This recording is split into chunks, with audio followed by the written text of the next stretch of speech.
నేను మాచెర్ల, నెల్లూరు బ్రౌన్, మళ్ళీ పోతే నెల్లూరు జోడిపి, ఈ 3 రకాల బ్రీడ్ మెయింటైన్ చేసిన. పొట్టేళ్ల పెంపకంలో ఏంటంటే మనకు మినిమం 12 కిలోల పైన తెచ్చే పెంచుకోవాలి. 12-13 కిలోలు తెచ్చి పెంచుకుంటేనే వాళ్ళు ఏమన్నా బయటపడతారు. నమస్తే, వెల్కమ్ టు మన లోకల్ ఫార్మ్. నేను సతీష్. ఈ రోజు ఈ వీడియోలో గతంలోనే మనం కృష్ణారెడ్డి గారితో ఒక వీడియో చేసినాం కాయిల్ ఫార్మింగ్ గురించి. సో ఈయన వీళ్ళ విషయ క్షేత్రంలో వివిధ మల్టీ ఫార్మ్స్ అయితే చేస్తున్నారు. సో దాంట్లో భాగంగా గతంలో 2018లోనే ఇక్కడ షీప్ ఫార్మ్ అయితే మెయింటైన్ చేస్తూ దీంట్లో డిఫరెంట్ టైప్ ఆఫ్ బ్రీడ్స్ తోటి కూడా మెయింటైన్ చేసినట్టు తెలుస్తుంది. సో ప్రస్తుతానికి షీప్ ఫార్మ్ లో ఖాళీ ఉంది. సో ఎందుకు ఖాళీ ఉంది, అసలు ఎందుకు దీన్ని మెయింటైన్ చేయట్లేదు? దాదాపు ఇంత పెద్ద మొత్తంలో మనం చూడొచ్చు. చాలా పెద్ద మొత్తంలో మనం ఇక్కడ మన చుట్టుపక్కల ఎక్కడ చూసిన షెడ్ ఇది. సో చాలా పెద్ద మొత్తంలో దీన్ని షెడ్ ఏర్పాటు చేసుకున్నారు. సో ప్రస్తుతానికి అయితే ఖాళీ ఉంది. అసలు ఎందుకో దీన్ని ఖాళీ ఉంచుతున్నారు, ఇంత పెద్ద మొత్తంలో దీన్ని ఇన్వెస్ట్మెంట్ చేస్తున్నారు. సో ప్రజెంట్ ఎందుకు ఖాళీ ఉంచాల్సి వచ్చింది, ఇట్లా విషయం అయితే అడిగి తెలుసుకుందాం. అంత పాటు కృష్ణారెడ్డి గారు రైతు అంత మాట్లాడారు. నమస్తే అండి. నమస్తే. మీరు పెద్ద మొత్తంలో షెడ్ కన్స్ట్రక్ట్ చేసినట్టు కనిపిస్తుంది. సో ఈ షీప్ ఫార్మింగ్ వైపు ఎందుకు వచ్చారు, అసలు ఇప్పుడు ఎందుకు బంద్ చేశారు? నేను అదే 2018-19లో ఈ షీప్ ఫార్మింగ్ స్టార్ట్ చేసిన. ఫస్ట్ కింద పెడితే మనకు పిల్లలు చనిపోవడం జరిగింది. దాంతో మా ఫ్రెండ్ మాధవరెడ్డి అని నంద్యాలలో ఉంటాడు, అతను కూడా ఇప్పుడు దాదాపు 10-15 ఏళ్ళ నుంచి మెయింటైన్ చేస్తాడు. ఆయన సేమ్ వెల్వెటెడ్ షెడ్ చూసి ఇంత పెద్దగా ఉంటుంది, ఆయన కూడా చూసి సేమ్ అదే సైజ్ పెట్టిన. 34 వెడల్పు, 360 ఫీట్ల పొడుగు ఉంటుంది. మొత్తం పార్టిషన్లు చేసి మంచిగా పెద్ద ఎత్తునే పెట్టిన. నా దగ్గర 1200 మెయింటైన్ చేసిన. నేను 1200 నేను దాదాపు 4 ఏళ్ళు మెయింటైన్ చేసిన. 2022-23 దాకా మెయింటైన్ చేసిన. తర్వాత నాకు కొంచెం రాజకీయాల్లో అటు ఇటు బిజీ ఒకటి అయిపోయింది. వాళ్ళ వర్కర్స్ నాకు అప్పుడు నేపాలీ వాళ్ళు ఉండే, వాళ్ళు మంచిగా మెయింటైన్ చేశారు. మిగతా బయట ఒక 70-80 ఎకరాలు లీజ్ తీసుకున్నా. అందులో తింపుకొచ్చేవాళ్ళు ఫ్రీ గ్రేజింగ్ గా. తర్వాత నేను ఒక 15-16 ఎకరాలు గడ్డి, సూపర్ నేపియర్ అండ్ ఇది స్వీట్ పొటాటో 2 పెట్టి బాగా సెట్ అయితే మెయింటైన్ చేసిన. ఒక పూట అది, ఒక పూట బయట దింపుకొచ్చేటోళ్ళు. ఓన్లీ లాభాలు లేకలేదు, ఇది మంచిగా ఉంటది ఫీల్డ్ కూడా. మనకి ఇక్కడనే ఫామ్ కూడా మంచిగా అమ్ము. కానీ నాకున్న ప్రాబ్లం ఏంటంటే లేబర్ ప్రాబ్లం తోనే తీసేయడం జరిగింది. దీన్ని తర్వాత దేనికన్నా మళ్ళా పెడితే గొర్రెలా లేకపోతే ఇంకా దేనికైనా కన్వర్ట్ చేయాలని చూస్తున్నా, అంతే. సో ఎట్లాంటి బ్రీడ్లు మెయింటైన్ చేస్తున్నారు ఇంత పెద్ద షెడ్? నేను మాచెర్ల, నెల్లూరు బ్రౌన్, మళ్ళీ పోతే నెల్లూరు జోడిపి, ఈ 3 రకాల బ్రీడ్ మెయింటైన్ చేసిన. అలా బెంగళూరు నుంచి కూడా ఒక బన్నూరు గొర్రెలను తెచ్చిన. అవి కూడా కొద్ది రోజులు మెయింటైన్ చేసిన. అవి సెట్ కాలేదు మన దగ్గర. ఓన్లీ ఈ 3 బ్రీడ్లే బ్రహ్మాండంగా సెట్ అయిపోయాయి, మంచి నడిచింది. 3 బాగుంది. సో మీరు 1200 కెపాసిటీ ఏర్పాటు చేసుకుని 1200 ఫిల్ చేసారు. 1200 పక్క. ఫస్ట్ నేను స్టార్ట్ చేసింది 400తోని. అందులోనే మేల్స్ ఫీమేల్స్ పెంచుకుంటూ మేల్స్ అమ్ముకుంటూ వచ్చిన. నేను 1200 నుంచి 1300 వరకు కూడా మెయింటైన్ చేసిన. ఒక 2 years లో, 2.5 years లో 1200 నుంచి 1300 వరకు, 400 నుంచి 1200 పెంచేసిన. మెల్లగా పెంచుకుంటూ కొన్ని బయట కొనుక్కొచ్చిన, కొన్ని మన వాడితో ఇలా దీంట్లో పుట్టినాయి, మంచిగా అనిపించింది. ఫీల్డ్ కూడా బాగుంటది, నష్టం లేదు. రోజు నాకు నెలకి ఇక్కడ లైవ్ వెయిట్ లో 420 రూపాయల కిలో చొప్పున బయట వాళ్ళు తినే వాళ్ళు వచ్చి ఇక్కడికి వచ్చి కొనుక్కపోయే వాళ్ళు. దాదాపు నెలకు 30 నుంచి 40. పండుగ ఏదైనా దసరా అది వచ్చిన 200 వరకు కూడా అమ్మిన రోజులు ఉన్నాయి నెలకు. అన్ని దసరా రోజు, దసరా లేకపోతే బక్రీద్, మంచి పండుగ సీజన్ లో. మిగతా టైంలో మాత్రం రెగ్యులర్ గా యావరేజ్ నెలకు 20-30 అమ్మేటండి. లైవ్ వెయిట్ 420 లెక్క అమ్మేటండి మేల్స్. దీన్ని చాలా పెద్దగా తీసుకున్నారు. ఎంత ఖర్చు పెట్టింది దీనికి? ఈ టైప్ ఎలివేటెడ్ షెడ్ అంటే మీరు అప్పట్లో వేసుకున్నారు, ఈ మధ్య కాలంలో ఇప్పుడు బాగా కనిపిస్తుంది. నాకు దీనికి 80 లక్షలు ఖర్చు వచ్చింది. 80 లక్షలు. ఎందుకంటే అందరూ కింద మ్యాట్ అవి ప్లాస్టిక్ వస్తున్నాయి షీట్స్, అవి వేసిండ్రు. మాధవరెడ్డి గారి సజెషన్ నుంచి మనకు ఓన్లీ చెక్క వేస్తే క్రాసింగ్ అయినా ఎప్పుడు క్రాసింగ్ అప్పుడు కూడా కింద పడిపోయే అవకాశం ఉండే, కాళ్ళు ఇరుగుతాయి. ఇట్లయితే బాగుంటుంది అన్న ఆయన సజెషన్ చేసిండు. ఇది ఏంటంటే 2 inches వెడల్పు, 4 feet కర్ర. ఇదంతా నాకు కలెక్షన్ చేయడానికే చాలా ఇబ్బంది వచ్చింది. అయినా కలెక్షన్ చేసి తీసుకొచ్చి దాదాపు ఆంధ్రాలో, ఇక్కడ మన తెలంగాణలో కూడా ఎక్కడెక్కడ కట్టే మిషన్లు ఉంటే అక్కడక్కడ టన్నుల కొద్ది తీసుకొచ్చి ఇక్కడే ఉండి కింద తాటి పట్టెలు ఇచ్చి మొత్తం కొట్టించిన. టోటల్ గా సెక్షన్లు చేసిన. ఒక్కొక్క దానిలో 60 నుంచి 70 వరకు, 50 నుంచి 60, 70 ఇట్లా ఆ రకంగా ఒక్కొక్క దానిలో మెయింటైన్ చేసిన. ఎందుకంటే లాంగ్ పెడితే ఏమైందంటే అటూరికి ఇటుకి అంత డిస్టర్బ్ అయితే మనకి ఏ దాన్ని ఎట్లా అనేది నిర్ధారించుకోలేకుండా పోతాం. సో వాటి మెయింటెనెన్స్ కూడా వాటి జాగ్రత్తలు తీసుకోవాలని ఇబ్బంది. ఇట్లా సెక్షన్ వైజ్ అయితే మనకు కరెక్ట్ గా లెక్క దొరుకుతుంది, దేనికైనా బాగుంటుంది.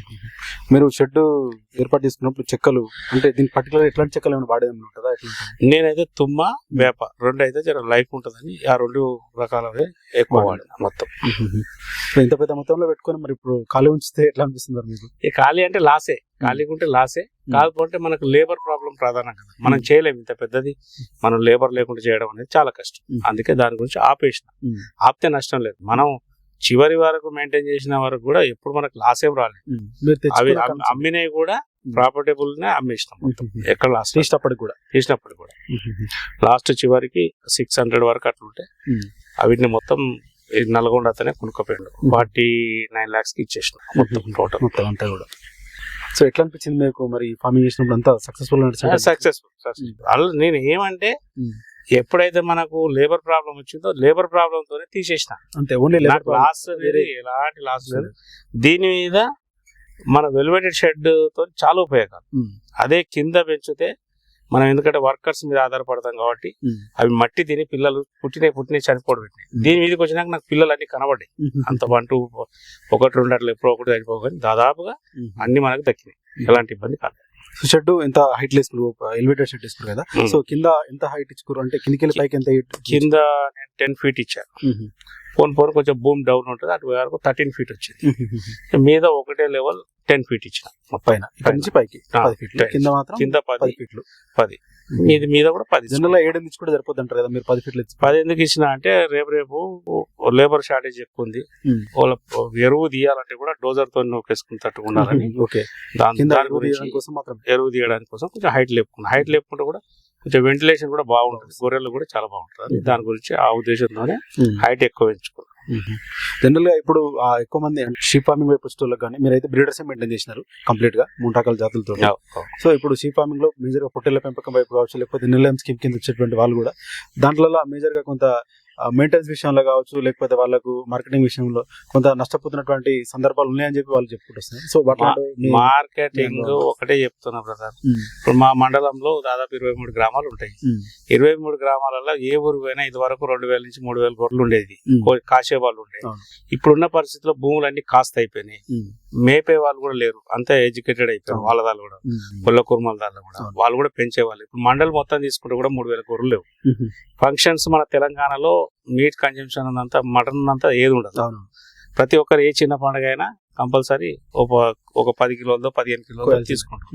మనము లైవ్ వెయిట్ ప్రకారం పెట్టుకుంటే ఎలాంటి లాస్ లేదు. మేల్స్ అమ్ముకుంటే ఎలాంటి రైతుకు నష్టం లేని బిజినెస్ ఇది, సూపర్ బిజినెస్. కాకపోతే వర్కర్ అనేది పూర్తి స్థాయిలో మంచి వర్కర్లను చూసుకునేది కాదు, వర్కర్ మీద ఆధారపడే పని కాబట్టి ఇది ఇబ్బంది కొంచెం. దాంతోనే నేను ఆపడం జరిగింది, వేరే ఉద్దేశం ఏం లేదు. వర్కర్స్ దొరికితే నేను మళ్ళా రన్నింగ్ చేస్తాను కూడా సిద్ధంగా ఉన్నా, కానీ వర్కర్స్ అనుకూలంగా మంచి వాళ్ళు దొరుకుతారు. మళ్ళీ దీనికి ఎంతమంది వర్కర్లు అవసరం ఉండే మీకు? నేను దీనికి 1200 వచ్చేసి నేను 8 జోడీలు పెట్టినా. 16 మంది 8 జోడీలలో ఆ 8 మంది లేడీస్ గడ్డి కట్ చేసి చాపింగ్ చేసేవాళ్ళు, మగవాళ్ళు ఏమో ఒక పూట తింపుకొచ్చి ఇది వేసి ఆ గడ్డి వేసేసుకొని మెయింటైన్ చేసుకున్నారు.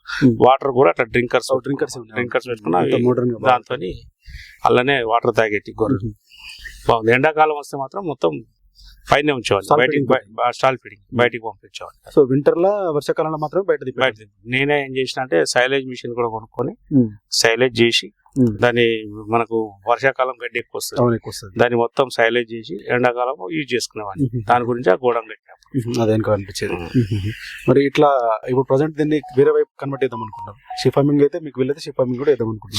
షిప్ ఫార్మింగ్ నాకు ఇంట్రెస్ట్ ఉంది, కానీ లేబర్ తోనే అయితలేదు. లేబర్ అనేది మేజర్ ప్రాబ్లం, లేబర్ తోనే హెడేక్ ఉంది. పెట్టేవాళ్ళు ఎవరైనా పెద్ద ఎత్తున పెట్టినా చిన్నగా పెట్టుకున్నా లేబర్ చూసుకుని పెట్టుకోవాలి. లేబర్ తోనే వాళ్ళు ఏంటంటే అది నిత్య కళ్యాణం లెక్క. రోజు గడ్డి కట్ చేసుకురావాలన్నా స్టాల్ ఫీడింగ్ ద్వారా రోజు పని, పొద్దున పనే మాపున పని. వాళ్ళతో మనం వేయగాలంటే చాలా కష్టం. ఇంత పెద్ద ఎత్తున పెట్టినాం కాబట్టి చిన్నగా ఏదో 50 మంది అనుకుంటే పెద్ద నష్టం ఏం లేదు. ఇది కూడా నష్టం లేదు, దీని తీరుగా దీనికి వస్తుంది, పిండి తీరు రొట్టె, దేని పని దానికి ఉంటుంది. కాకపోతే దీన్ని మనం మెయింటైన్ చేసుకోవడం లేబర్ సమస్య. నాకు ఎందుకంటే బయట రియల్ ఎస్టేట్ అవి ఉన్నాయి కాబట్టి ఇబ్బందితో ఆపడం జరిగింది అంతే, వేరే ఉద్దేశం లేదు. లాస్ అయితే లేదు, పెట్టుకునే వాళ్ళకు కూడా ఎలాంటి లాస్ లేదు. మీరు ఆ 3 బెడ్లు మెయింటైన్ చేసుకున్నారు కదా, 3 బెడ్లు మంచి సక్సెస్ ఇచ్చిన మీకు? సక్సెస్ఫుల్. మాచర్ల బాగానే ఉంది. నెల్లూరు బ్రౌన్ అయితే సూపర్. నెల్లూరు జోడిపి కన్నా బ్రౌన్ సూపర్. అంటే ఎట్లా, ఎందుకు? ఎందుకంటే నెల్లూరు జోడిపి ఏమంటే పిల్లను పాలు తాగిపించుకునే సిస్టమ్ లో అది మరగదు.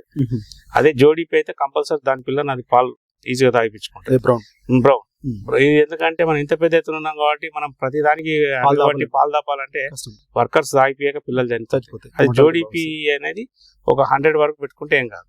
పెద్ద మొత్తంలో పోతా జోడిపి నష్టం జరుగుతుంది. బ్రౌన్ బెటర్ అంటారు. Brown better. పొట్టేళ్ల పెంపకం పెడితే కూడా చాలా బాగుంటది. పొట్టేళ్ల పెంపకంలో ఏంటంటే మనకు మినిమం 12 కిలోల పైన తెచ్చే పెంచుకోవాలి. 12-13 కిలోలు తెచ్చి పెంచుకుంటేనే వాళ్ళు ఏమన్నా బయటపడతారు. లేకపోతే పాలు మరో అనేది తీసుకొచ్చి అది చేస్తున్నా అంటే, నేను స్టార్టింగ్ లో 2011లో కూడా నేను పొట్టేళ్ల పెంపకం పెట్టినా. అది నేనేం చేసిన మార్కెట్ లో అక్కడ ఒక 50 అక్కడ ఒక 50 తీసుకొచ్చి అన్ని పెంచడం జరిగింది. దానిలో ఏమైతుంది, మనకు ఆ మార్కెట్ లో చూస్తే పిల్ల మంచిగా బాగా కనబడుతుంది, లుక్ కనబడుతుంది. వీటికి రాగానే దానికి తల్లి దగ్గర లేకపోయే వరకు ఆ పాల బెంగతోని చనిపోయినాయి. చాలు, నేను 200 చనిపోయింది. ఇట్లా బాగా నష్టం. అందుకే ఆ ఉద్దేశాన్ని దృష్టిలో పెట్టుకొని మదర్ బ్రీడ్ పెట్టుకున్నాను. మదర్ బ్రీడ్ పెట్టుకుంటే సక్సెస్ఫుల్, ఎలాంటి ఇబ్బంది. పొట్టేళ్ల పెంపకం పెడితే కూడా 14, 15, 13 కిలోలు అయితే మినిమం ఉండాలి. అట్లా తెచ్చుకుంటే మనం ఒక 2-3 నెలలు చేసుకున్నాం అంటే గొర్రె వెనకాల 3,000, 2,000, 4,000 అట్లా దొరుకుతాయి. అట్లా బాగుంటుంది. సో ఓవరాల్ గా మీకు ఈ షీప్ ఫార్మింగ్ లో అయితే ఇబ్బంది పడైతే ఇబ్బంది ఏం లేదు. పైసా మందం. నేను ఇబ్బంది పడింది షీప్ ఫార్మింగ్ లో, కాయిల్ ఫార్మింగ్, ఈ రెండిట్లో. మిగతా నాటుకోళ్ళ అనేది ఏంటంటే మార్కెట్ ప్రాబ్లం ఎక్కువ ఉండే అప్పుడు. ఇప్పుడు దాన్ని కూడా సోనాలి కూడా బ్రహ్మాండంగా అది కూడా నడుస్తుంది. కొందరు మా ఫ్రెండ్స్ కూడా పెట్టారు, నడుస్తున్నాయి, బాగా నడుస్తున్నాయి. వాళ్ళు ఎలాంటి ఇబ్బంది లేదు. ఇప్పుడు ఏంటంటే అందరూ అలవాటు పడుతుంది, లైఫ్ స్టాక్ వైపు మారుతుంది. ఎలాంటి నష్టం అయితే లేదు. సో ఇది కృష్ణారెడ్డి గారు చెప్తున్నారు. దాదాపు 1200 కెపాసిటీ తోటి కూడా బ్రీడర్లతోటి షీప్ ఫార్మింగ్ చేస్తున్నారు. దీంట్లో ప్రధానంగా 3 బ్రీడ్లతో కూడా మెయింటైన్ చేస్తున్నట్టు చెప్తున్నారు. సో 3 బ్రీడ్లు కూడా చాలా మంచి సక్సెస్ రేట్ ఇచ్చినట్టు కూడా చెప్తున్నారు. సో చాలా సక్సెస్ఫుల్ గా కూడా దీన్ని నడిపించి వర్కర్స్ ప్రాబ్లం వల్ల దీన్ని తీసేసినట్టు చెప్తున్నారు. సో వర్కర్స్ ఉంటే కనుక ఖచ్చితంగా మళ్ళీ దీన్ని ఈ ఫార్మింగ్ వైపు వస్తారని చెప్తున్నారు. 34 ఫీట్ల వెడల్పు, 360 ఫీట్ల పొడవుతోటి కూడా పెద్ద మొత్తంలో ఏర్పాటు చేస్తున్నారు. ఎలివేటెడ్ షెడ్ వేసుకున్నారు. కింద ఫ్లోరింగ్ జనరల్ గా ఈ మధ్య కాలంలో మనం ఆ ప్లాస్టిక్ షీట్లు కనిపిస్తున్నప్పటికీ ఇక్కడ వీళ్ళు చెక్కలతోటే ఏర్పాటు చేసుకున్నారు. ఈ చెక్కలతో బెనిఫిట్ ఏంటంటే అవి క్రాసింగ్ వచ్చినప్పుడు, క్రాసింగ్ చేసేటప్పుడు కూడా జారకుండా ఇబ్బంది లేకుండా ఉంటాయని చెప్పి కూడా వీళ్ళు చెక్కలతో ఏర్పాటు చేసుకుని చెప్తున్నారు. సో చాలా మంచి ఫార్మింగ్, చాలా సక్సెస్ఫుల్ గా నడిపిస్తున్నట్టు కూడా కృష్ణారెడ్డి గారు చెప్తున్నారు. సో దీన్ని ఫర్దర్ గా కంటిన్యూ చేయాలనిపిస్తే ఖచ్చితంగా వర్కర్స్ వీలైతే వర్కర్స్ వస్తే కనుక వాళ్ళతో ఖచ్చితంగా మళ్ళీ దీన్ని డెవలప్ చేస్తా, మళ్ళీ రీస్టార్ట్ చేస్తా అని చెప్పి కూడా చెప్తున్నారు. సో కంప్లీట్ గా ఇదంతా మోడర్న్ ఫార్మింగ్ అని చెప్పొచ్చు. దీంట్లో డ్రింకర్లు కూడా సపరేట్ గా దేని దానికి పార్టిషన్ చేస్తూ డ్రింకర్లు, అలాగే కింద ఎలివేటెడ్ తో పాటు కింద ఫ్లోర్ కూడా అంతా నీట్ గా ఉండేటట్టు, ఎప్పటికప్పుడు క్లియర్ గా ఉండేటట్టు కూడా వీళ్ళు ఫార్మింగ్ చేసి డెవలప్ చేసి దీన్ని ఫార్మింగ్ చేసినట్టు కూడా ఆయన చెప్తున్నారు. సో ప్రజెంట్ అయితే ఇది ఖాళీగా ఉంది, కేవలం వర్కర్స్ ప్రాబ్లం వల్లనే దీన్ని తీసేసినట్టుగా కూడా ఆయన చెప్తున్నారు.